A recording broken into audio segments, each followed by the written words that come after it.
guys মই ইফালে ফুচকা বনাই দিছোঁ পূৰা ধুনীয়াকৈ পূৰা খাই আছে আৰু মানে ঘৰতে আৰু খাই ভাল পায় সেইকাৰণে মোক বনাব দিছিল মই বনালোঁ খাব দিছোঁ আজি কেনে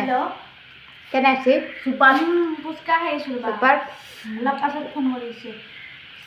পূৰা একদম পানী চানী আগত লৈ লৈছে একদম ফাৰ্ষ্টত লৈ লৈছে কেনে লাগছে আৰু আমাৰ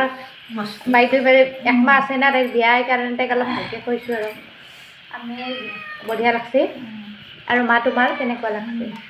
বঢ়িয়া আৰু এনে তোমালোকক যদি কওঁ যে কিমান খাব পাৰিবি অফাৰ এটা দিলি